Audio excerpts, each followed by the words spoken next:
آج میں انٹرویو میں ریجیکٹ ہو گئی بیکاز آئی ویئر ابایا. یہ ملک جو بنا بیسڈ آن لا الہ الا اللہ بٹ وی کانٹ ویئر ابایا ہے. واو.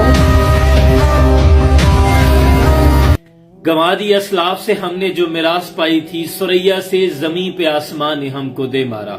کبھی وہ بھی دن تھے کہ اسی حجاب کے ساتھ حضرت شفا بنت عبداللہ مدینے کی ریاست کی پہلی پرائس اینڈ کوالٹی کنٹرول بنتی ہیں اور کوالٹی کو مینٹین کرتی ہیں.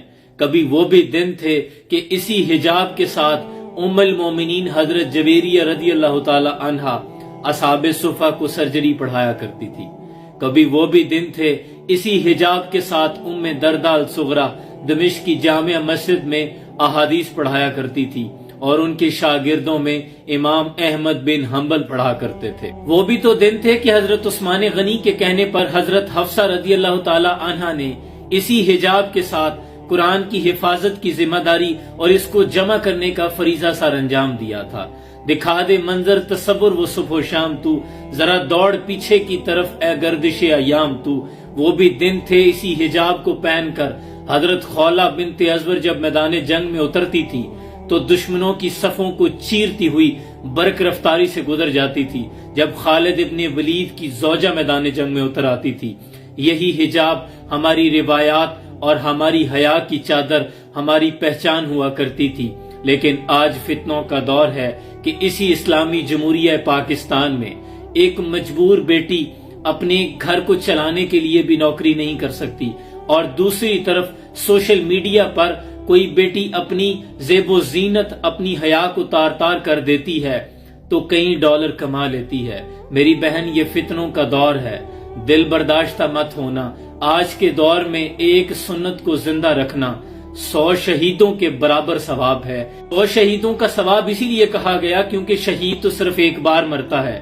لیکن اس فتنوں کے دور میں، دور حاضر میں، اگر دین کے کسی ایک نقطے پر، ایک احکام پر بھی، ایک سنت پر بھی آپ نے استقامت رکھی تو آپ کو پل پل مرنا پڑے گا. اسی لیے کہا گیا کہ 100 شہیدوں سے زائد ثواب عطا ہوگا.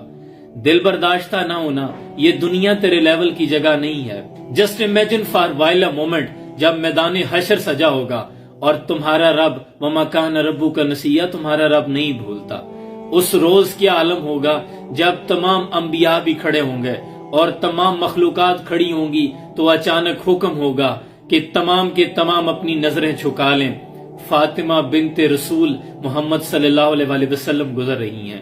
اسی صف میں تمام حیا والی بیٹیاں، پردے والی بیٹیاں کھڑی ہوں گی تو تمہارا کیا مقام ہوگا.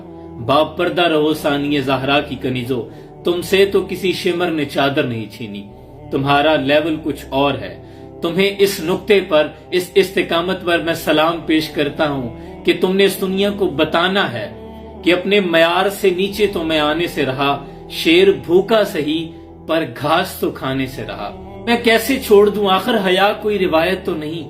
میری بہن، دل چھوٹا نہ کرنا. اگر ایک دروازہ بند ہوا ہے تو دیکھنا وہ ذات جو ناممکنات سے ممکنات نکالنے پہ قادر ہے، وہ جو بند کمروں میں مخرج بنا دیتا ہے، جو پتھر میں کیڑے کو رزق دے دیتا ہے، وہ تمہارے لیے کوئی بہترین وسیلہ عطا کر دے گا. ہم سب کی دعائیں تمہارے ساتھ ہیں اور تمہاری عظمت کو سلام پیش کرتے ہیں. سلام پہنچے.